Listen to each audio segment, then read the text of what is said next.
Hi friends, first of all ரொம்ப நன்றி நம்ம சேனலை சப்போர்ட் பண்ணுற ஒவ்வொரு நண்பர்களுக்கும். ஸோ இன்றைக்கி நம்ம நாளைய மார்க்கெட்டுக்கான ஒரு வியூ பார்த்துடலாம். ஸோ இன்றைக்கி ஆல்ரெடி நம்ம வச்சுருந்த ஒரு பொஷன் தான்.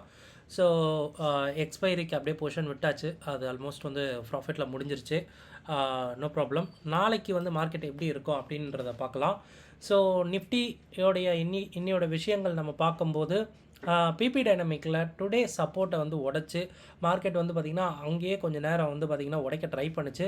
பட் வந்து முடியல. அதுதான் வந்து நம்ம சொல்லணும். ஒரு 2-3 தடவை ட்ரை பண்ணுச்சு அதை வந்து உடைக்கிறதுக்கு. ஆல்மோஸ்ட் அது வந்து பார்த்திங்கன்னா 25,200 அப்படின்ற ஒரு ஸ்ட்ராங்கான ஒரு கால் சைடில் ஒரு ரெசிஸ்டன்ஸுங்க அது. ஸோ எப்படி சொல்கிறது, கிட்டத்தட்ட வந்து பார்த்திங்கன்னா ஆல்மோஸ்ட் நான் பார்க்கும்போது 4.9 கோடி ஓப்பன் இன்ட்ரெஸ்ட் வந்து பார்த்திங்கன்னா ஹையஸ்ட்டாக போச்சு நான் பார்த்த வரைக்கும் சொல்கிறேன். ஸோ அதனால் மேபி அதை வந்து பிரேக் பண்ண விடலை அப்படின்ற மாதிரி எடுத்துக்கலாம்.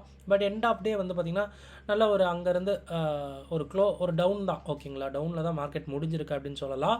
நிறைய விஷயம் நான் எடுத்திருக்கேன். அதை வச்சு பார்க்கும்போது மார்க்கெட்டோடைய அந்த புல்லிஷ் வந்து பார்த்திங்கன்னா கொஞ்சம் ஷேடாக இருக்குது. நிஃப்டி சரி, பேங்க் நிஃப்டியும் சரி.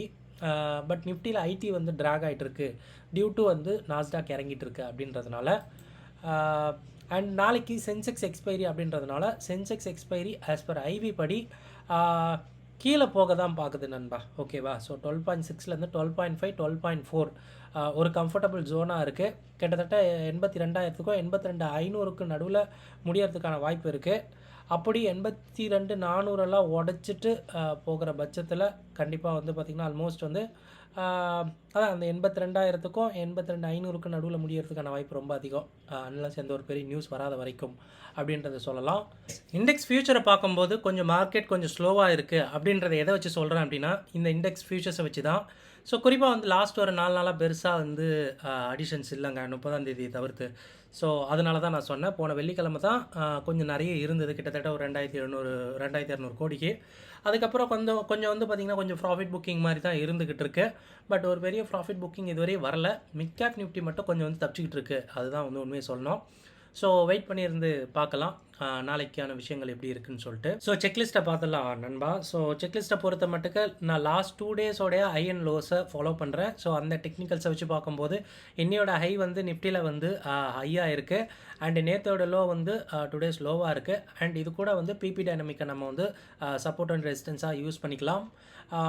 இந்தியா விக்ஸை பொறுத்த மட்டுக்கு இன்றைக்கி கொஞ்சம் இறங்கியிருக்கு. பட் 14க்கு மேலே இருக்குது அப்படின்றதுனால ஒரு வால்டலிட்டி இருக்கும். பட் எக்ஸ்பைரி டே எவ்ரிடே இருக்கனால ஒரு பெரிய ஒரு வால்டலிட்டி மூவ் வந்து லாஸ்ட்டாக வந்து இல்லை அப்படின்னு தான் நம்ம சொல்லணும். லாஸ்ட் எக்ஸ்பைரி நிஃப்டி இருந்தது, பட் அதுக்கப்புறம் பெருசாக வந்து எதுவுமே இல்லை அப்படின்னு தான் நம்ம சொல்லணும். பேங்க் நிஃப்டியில் அதே மாதிரி நேற்று லோ அண்ட் இன்னையோட ஹை தான் வந்து 2 டேஸோட ஹை அண்ட் லோவாக இருக்குது. இது கூட பிபி டைனமிக்கை நம்ம வந்து யூஸ் பண்ணிக்கலாம். அண்ட் டேட்டா ஃபார் ஆப்ஷன் ட்ரேடர்ஸ்க்கு நிஃப்டியை பொறுத்த மட்டுக்கு 90 பாயிண்ட் இருக்குது. ஃபியூச்சரும் ஸ்பாட்டும் ப்ரீமியம். அண்ட் பேங்க் நிஃப்டி கிட்டத்தட்ட 240 பாயிண்ட் இருக்குது. இது கொஞ்சம் குவைட் ஹை அப்படின்னு தான் நான் சொல்லுவேன். அண்ட் மிட் கேப் வந்து பார்த்திங்கன்னா வெறும் 40 பாயிண்ட் தான் இருக்குது. ஆல்மோஸ்ட் இன்றைக்கி வந்து பார்த்திங்கன்னா அது 52 வீக் ஹை கிட்ட இருக்குது அப்படின்றதுனால மேபி வந்து அங்கே கொஞ்சம் ஃபியூச்சர்ஸில் கொஞ்சம் விஷயங்கள் வேணாம் அப்படின்ற மாதிரி கூட நினச்சிருக்கலாம். பட் மிட் கேப் நிஃப்டி மட்டும் அதோட வேலையை பார்த்துட்டு நல்லா செம்மையாக போயிட்டுருக்கு அப்படின்னு தான் நம்ம சொல்லணும். அண்ட் பிசிஆரை பொறுத்த மட்டுக்கு அதே மாதிரி நிஃப்டியும் வந்து பார்த்திங்கன்னா கொஞ்சம் வந்து ஷேடாக இருக்குது. பேங்க் நிஃப்டியும் ஷேடாக இருக்குது. அண்ட் ஃபின் நிஃப்டி வந்து பார்த்திங்கன்னா அவன் கொஞ்சம் மெயின்டைன் பண்ணுறான் அப்படின்னு தான் நான் சொல்லணும். ஸோ அதுதான் நான் நேற்றோடைய கமெண்ட்ஸ், அதாவது கம்யூனிட்டி டேப்பில் கூட நான் விஷயங்கள் சொல்லும்போது மிட் கேப் நிஃப்டி கொஞ்சம் பரவாயில்ல அப்படின்ற மாதிரி நான் சொல்லியிருப்பேன். So let's see. குளோபல் மார்க்கெட்டை பொறுத்தவரையும் மிக்சடாக தான் அங்கே இருக்குது. ஸோ பெருசாக வந்து பார்த்திங்கன்னா ஒரு புல் அப் இல்லை அப்படின்னு தான் நம்ம சொல்லணும். Let's see. குளோபல் மார்க்கெட் தான் ரொம்ப முக்கியம் இந்த மாதிரி ஒரு மார்க்கெட் கண்டிஷனுக்கு அப்படின்னு சொல்லலாம். நம்ம மார்க்கெட் கொஞ்சம் நிற்கிதுங்க, ரொம்ப ஒஸ்ட் அப்படின்லாம் சொல்லலை. ஏன்னா நேற்று வந்து அங்கே US markets other global market விழுந்த அளவுக்கு நம்ம மார்க்கெட் விழலை. அதுதான் வந்து உண்மை. ஓகேங்களா. அண்ட் ட்ரேடிங் ஐடியா ஏதாவது இருக்கான்னு பார்த்தீங்கன்னா சென்செக்ஸில் நாளைக்கு ப்ரிஃபரபிள் எக்ஸ்பைரி ஜோன் எங்கே அப்படின்னா இந்த 82,000க்கும் 82,500க்கு நடுவில் முடியறதுக்கான வாய்ப்பு அதிகமாக இருக்குது. அது எப்படி நம்ம சொல்கிறோம் அப்படின்னு பார்த்தீங்கன்னா பேஸ்ட் ஆன் ஐவி. நாளைக்கு இதே ஐவி வந்து பார்த்திங்கன்னா இங்கே மெயின்டைன் ஆகிட்டு இருக்கு அப்படின்னா இந்த ரேஜின் வந்து இருக்கும். இல்லை விக்ஸில் ஒரு 5-6% மேலே இருந்தது அப்படின்னா சென்செக்ஸ் எக்ஸ்பைரி நல்லா கீழே வந்து முடியறதுக்கான வாய்ப்பு அதிகம். இல்லை விக்ஸ் வந்து நல்லா கம்மியாயிடுச்சு, ஒரு 7-8% கம்மியாயிடுச்சு அப்படின்னா இந்தியா விக்ஸ் மேலே ஏறி முடியறதுக்கான வாய்ப்பு ரொம்ப அதிகம்.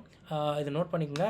ஸோ அன்லஸ் வந்து பார்த்திங்கன்னா +2 +3% to -3%க்குள்ளே இந்தியா விக்ஸ் ஒரு மணி நேரம் இருக்குது அப்படின்னா வந்து பெரிய வால்டாலிட்டி ஏற்படாது அப்படின்னு நினைக்கிறேன்.